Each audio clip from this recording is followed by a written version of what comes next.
start with an oval dissected horizontally and vertically. We have the eye line sits in the center of the head, and if we go 1/3 from the eyes up to the top, we can basically, I should say 2/3, we can basically set in the hairline. You can see it's not just a round circle, it has some shape to it.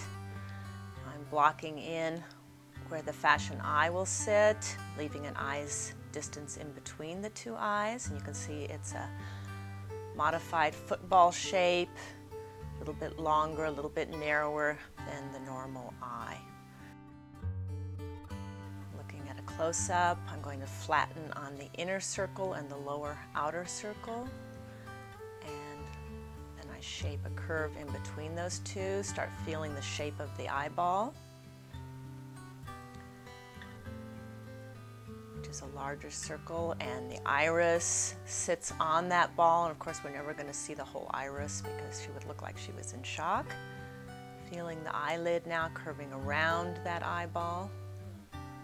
Adding a little bit of eyeliner, a little plane of the underlid, and of course a lid will cast shadow, so I throw some shadow onto the eye, and a nice dark pupil with a highlight. In the iris, defining the tear duct, turning that corner up a little bit so it looks more glamorous.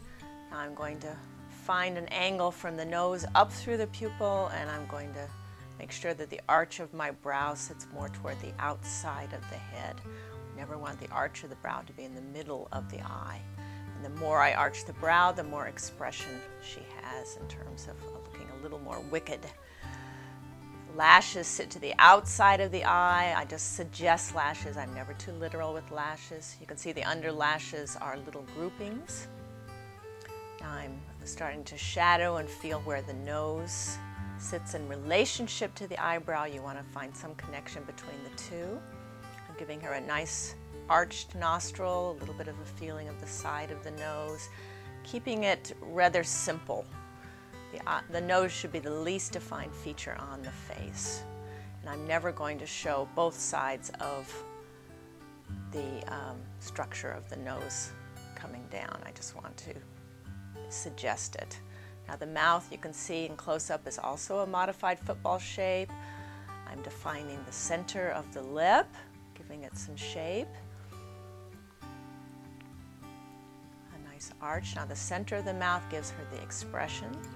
It echoes the top, as you can see.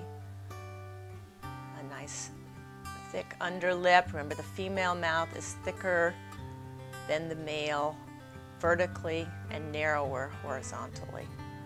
I'm defining taking my hairline into the ear, which sits basically from the eyebrow down to the bottom of the nose.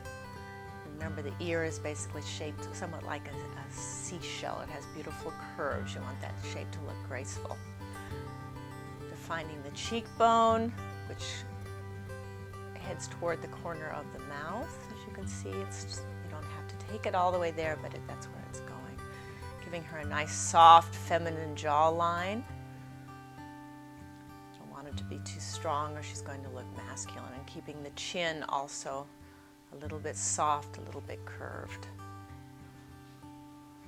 Feeling the shape of the bone. Now remembering that hair always adds volume to the head, so I'm putting a little bit more on top. Just feeling the shape of the hair. It's best to look at hair first as a shape, and then you can always go in and add lights and darks and highlights and things like that. Just a loose feeling of the hair shape. If you're going to do long hair, you want it to have a rhythm, either that or be absolutely simple and straight.